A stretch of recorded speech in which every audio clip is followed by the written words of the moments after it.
स्वागत है आप सभी का हमारे YouTube चैनल टॉपर ज्ञान एकेडमी में।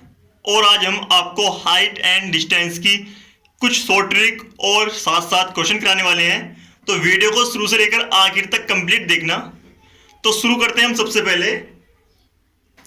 पहले ट्रिक आती है हमारी। इसमें सिंपल ट्रिक है, आपको समझने की जरूरत है।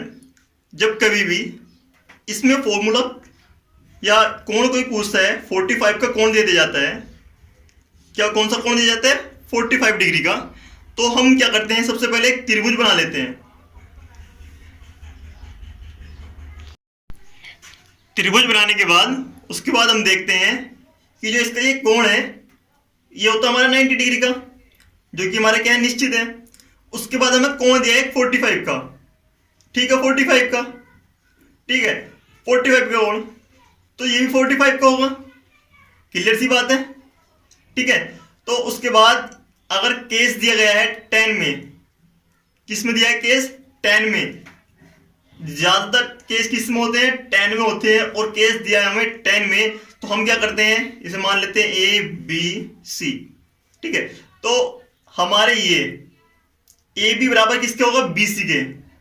ए बी बराबर किसके होगा? बी सी के। तो क्या करेंगे हम इसे, अगर कभी भी पूछता है हमारी, अगर ए बी दे रखा है, बी सी पूछ रहा है, आधार दे रखा है, लंब पूछ रहा है, तो डायरेक्ट हम क्या करेंगे, आधार के बराबर लंब रख देंगे, ठीक है।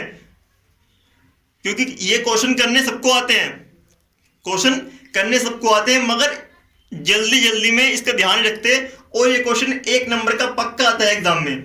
और क्या करते हैं, इसे सोल्व करने बैठ जाते हैं और 3 मिनट लगा देते हैं इस क्वेश्चन को सोल्व करने में।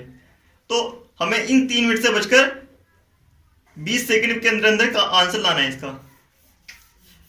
तो फिर क्या करते हैं हम, एक फॉर्मूला हो गया हमारा, फॉर्मूला आता है दूसरा 30 डिग्री का।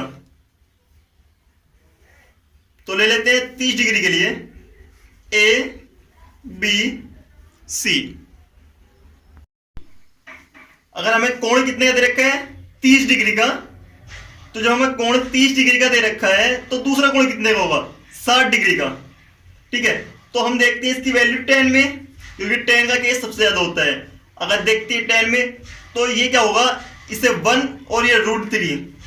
अगर किसी वजह से हमें जो वैल्यू दे रखी है, जैसे कि हमारे पास दे रखी है ए बी की वैल्यू 3 दे रखी है, तो हमें बी सी की वैल्यू निकालनी है।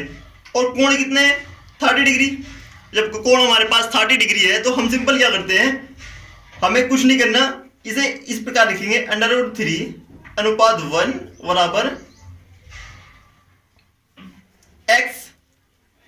अगर वैल्यू ये है, ए बी की दे रखी है, तो ए बी की वैल्यू 3 अनुपात x कर लेंगे और इसे एकदम ही सोल्व कर लेंगे।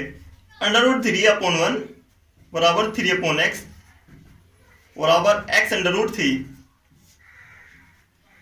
ठीक है।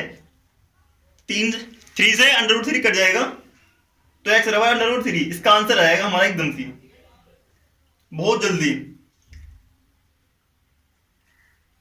अगर किसी वजह से इसकी वैल्यू कुछ और दे रखी है, हम पुट अप कर लेंगे। उसके बाद आता है 60 डिग्री का केस, केस नंबर 3। जो 60 डिग्री का केस होता है, उसमें क्या होता है, जो 60 डिग्री का केस होता है उसमें ये अपोजिट हो जाते हैं। 1 पहले जाता है, √3 बाद को जाता है, ठीक है। उसके बाद चलो शुरू करते हैं आज इसके क्वेश्चन से, कि कोई कोण है हमारे पास, थीटा बराबर कितना दे रखा है? 45, ठीक है। और आधार क्या है, आपको स्क्रीन पर दिखाई दे रहा होगा, आधार है हमारा 50 मीटर, ठीक है। तो हमें क्या पूछ रहा है? लंब पूछ रहे हैं। तो क्या करेंगे, हमारे पास 45 का केस है। अगर हमारे पास 45 का केस आता है, तो हम क्या करेंगे, डायरेक्ट, अगर आधार है तो लंब पूछ रहे हैं, तो लंब भी हमारा क्या होगा? 50 ही आ जाएगा, ठीक है। क्या आ जाएगा? 50 आ जाएगा।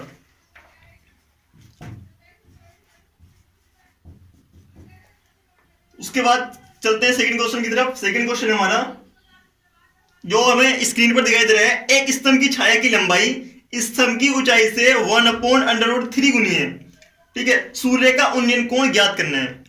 सूर्य का उन्नयन कोण ज्ञात करना है। जल्दी से हम चित्र बनाएंगे, ए बी सी, ठीक है। दे रखा है छाया की लंबाई कितनी है, x है, मान लेते हैं, और स्तंभ की ऊंचाई कितनी है, 1/√3। तो x/√3 आ गया। ठीक है, तो सूर्य का उन्नयन कोण थीटा बराबर याद करना है। तो tan थीटा, जिसमें लंब और आधार दोनों होते हैं, उसमें क्या लगाते हैं हम, tan लगाते हैं, क्योंकि tan में ही लंब और आधार आता है। तो लगाएंगे x/√3 अपॉन x। ठीक है, तो उसके बाद x से x कट जाएगा, 1/√3, और tan थीटा बराबर कितना आ गया, 1/√3। तो थीटा की वैल्यू कितनी आ गई, 30 डिग्री। ठीक है, ये तो हो गया हमारा बेसिक सॉल्यूशन। अगर हम करते हैं इसे स्टैंडर्ड सॉल्यूशन की तरह, जैसे कि हमारी जो ट्रिक थी उसके हिसाब से, तो ट्रिक के हिसाब से जब हम करेंगे तो इसका सिंपल एक फॉर्मूला हो जाएगा। जैसे कि हम देख लेते हैं क्या कह रहा है वो, 1/√3 गुनी। ठीक है, 1/√3 गुनी, वो भी कर रहा है स्तंभ की ऊंचाई। तो क्लियर सी बात है, 1/√3, अगर हम ये 1/√3 है, तो कहने का मतलब ये है 1 तो ये है हमारा, और √3 ये है। जो केस ये बनता है, तो क्लियर सी बात है, हमें दूर से ही दिखाई दे रहा है 1/√3 इसका आंसर होगा। और 1/√3 का केस है, ये अनुपात दे रखे हैं हमें, तो क्लियरली थीटा बराबर कितना होगा, 30 डिग्री होगा। किसी वजह से यहां पर दे जाता है √3, क्या दे जाता है, √3। तो √3 का मतलब है √3/1। जब √3/1 है, तो इसका मतलब है थीटा बराबर कितना हो गया, 60 डिग्री हो गया। कितने डिग्री, 60 डिग्री हो गया। चलते हैं अगले ट्रिक की तरफ। में हाइट दे रखी है h बराबर 2√3 मीटर। उसके बाद छाया की लंबाई कितनी दे रखी है, छाया की लंबाई मान लेते हैं x दे रखी है 2 मीटर। तो क्लियर सी बात है, tan थीटा बराबर स्तंभ की लंबाई अपॉन छाया की लंबाई। क्लियर सी बात है, √3 बचता है, तो tan थीटा का मान कितना जाता है, tan थीटा का मान कितना जाता है, √3 आ जाता है। ठीक है, तो आपको हम इसका फुल सिलेबस दे देंगे आपको आपके डिस्क्रिप्शन में, जिससे आप इसका पीडीएफ डाउनलोड कर सकते हैं टेलीग्राम में जाकर। और आप अगर हमारे व्हाट्सएप ग्रुप में हैं, तो व्हाट्सएप ग्रुप में जाकर इसका पीडीएफ ले सकते हैं। और अभी तक आपने हमारा व्हाट्सएप ग्रुप या टेलीग्राम ज्वाइन नहीं किया, तो जाकर डिस्क्रिप्शन में इस लिंक मिलेगा आपको, वहां से आप ज्वाइन हो सकते हैं, डाउनलोड कर सकते हैं पीडीएफ कोई से भी। और आपने अभी तक हमारा चैनल सब्सक्राइब नहीं किया है, तो प्लीज हमारा चैनल सब्सक्राइब जरूर कर लेगा, हमारा चैनल सब्सक्राइब कर लेना, जिससे आपको हमारा नोटिफिकेशन मिलता रहे। ठीक है, मिलते हैं जल्दी। और लाइव क्लास जल्दी स्टार्ट होने वाली है, क्योंकि हमने रिव्यू दे चुके हैं लाइव क्लास के लिए। 1 से 2 दिन के अंदर वो क्वालिफाई हो जाएगा हमारा, तो हम लाइव क्लास जल्दी ही लाने वाले हैं। ठीक है, मिलते हैं अगली वीडियो में जल्दी, तब तक के लिए जय हिंद।